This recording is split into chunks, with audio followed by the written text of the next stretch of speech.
Oke, Bismillahirrahmanirrahim. Assalamualaikum warahmatullahi wabarakatuh. Perkenalkan nama saya Hafid Riza Perdana. Saya mahasiswa Mars 21 Universitas Muhammadiyah Yogyakarta. Pada kesempatan kali ini, saya akan sedikit sharing dan juga berbagi dengan rekan-rekan sekaligus untuk memenuhi tugas ujian akhir semester mata kuliah pelayanan khusus rumah sakit ya. Kita berbagi sedikit berkaitan dengan inovasi pada layanan rumah sakit. Dalam kesempatan ini saya mengambil di area ICU ya. Oke, kita share screen dulu. Berikut presentasi yang ingin saya sharingkan kepada rekan-rekan semua yaitu prediksi dini sepsis pada pasien ICU dengan machine learning. Ya.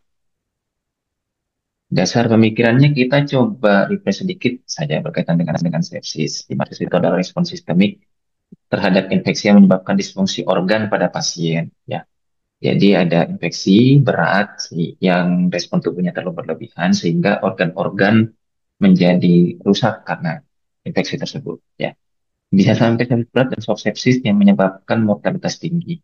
Nah, ini salah satu data mengemukakan bahwa setiap tahun ada 31,5 juta kasus-kasus sepsis di dunia, 19,4 juta menjadi parah, dan 5,3 juta meninggal. Jadi ini sebuah masalah yang lain serius. Dan sementara sepsis ini memerlukan diagnosa yang dini agar kita bisa mengurangi keterlambatan perawatan, meningkatkan pemulihan, dan juga menurunkan loss serta mengurangi mortalitas. Jadi kata kuncinya itu bagaimana caranya bisa mendiagnosa dini. Ya. Sementara diagnosa sepsis itu ya butuh waktu juga dari data pemeriksaan klinisnya, hasil monitoring dan menunggu juga hasil gitu. Dan ini sangat dulu keterampilan nakes untuk mendiagnosa sepsis tersebut. Nah, sudah pasti juga tinggi. Berapa center mungkin ada yang menggunakan CRP, bahkan mungkin vasectomy dan biayanya dan juga obat-obatan pun memerlukan bisa memerlukan beberapa kombinasi penggunaan antibiotik sudah IM gitu. Apalagi kalau dia itu diselesaikan ya, karena pasien-pasiennya beberapa memiliki porsi juga bahannya yang sangat berubah. Jadi perubahan gejala mungkin bisa gitu. Atau mungkin karena perubahan gejala juga kemudian terlihat ada perubahan-perubahan gitu. Dan juga mungkin ada perubahan hasil lab yang mirip antar pasien. Ya.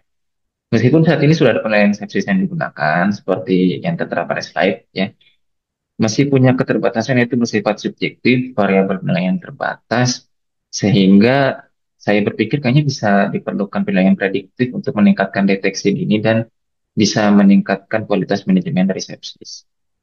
Nah, sementara rumah sakit kan, terutama mungkin luar negeri ya, itu sudah sebagian besar IRM gitu.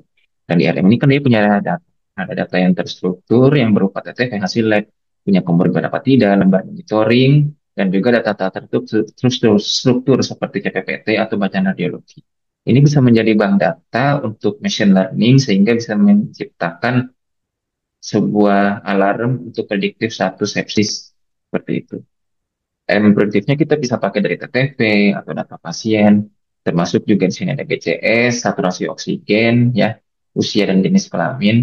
Kemudian juga hasil penunjang seperti pemeriksaan darah, AGD, bilirubin, ataupun radiologi, terapi, penggunaan vasopresor, steroid juga bisa, itu antibiotik. Dan yang terakhir ini data unstructured yaitu di CPPT. Adanya gejala-gejala atau catatan penting perubahan kondisi. Pengembangan modelnya seperti apa? Secara garis besar seperti ini. Kita bisa mengambil data retrospektif dari beberapa banyak pasien sepsis itu, kita buat kriteria inklusinya, seperti misalnya usia lebih dari 18 tahun, terdiagnosa sepsis dengan SOFA lebih dari 2, dan dari data numerikal yang kita dapatkan, kita buat sebaran datanya, kan ada banyak tuh polanya. Nah, berdiskusi dengan tenaga ahli dalam hal ini dokter spesialis, baik itu spesialis dalam atau spesialis anestesi, ya, kita menentukan cut off untuk poin alarmnya, ya. Eh, dan saya juga berpikir sebenarnya CPPT itu juga alat yang bagus ya, karena dia bisa menggambarkan kronologis perubahan secara kualitatif ya, gitu. Mungkin dalam hal lain kita bisa menggunakan bahasa-bahasa perubahan lain-lain gitu.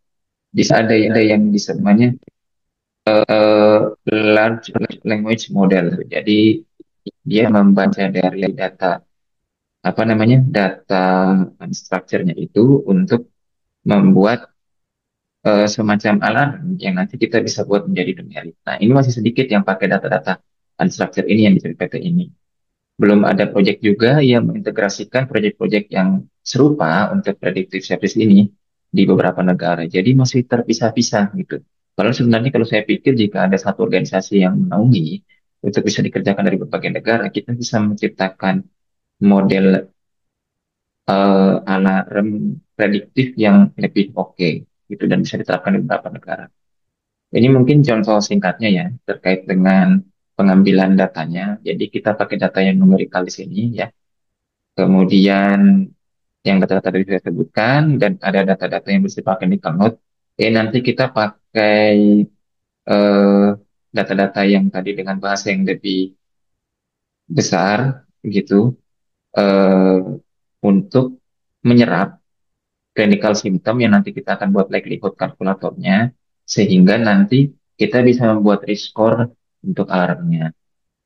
Sederhananya sebenarnya seperti itu ya. Ya, ini mungkin proses kompleks dan memerlukan ahli-ahli IT yang bisa membahasakan apa yang ada di IRM itu untuk menjadi sebuah alarm.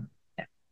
Nah, berikut daftar pustaka yang saya gunakan ya. Apakah proyek ini untuk di Indonesia bisa diterapkan? Sebenarnya sangat mungkin ya gitu. Walaupun memang kita perlu memperbaiki dulu ketepatan dan keakuratan dari IRM kita karena ini akan menjadi data akan dipelajari oleh mesin saya bisa menggunakan data kita untuk sama sistem gitu yang apa nih bisa op dengan baik ya, ya.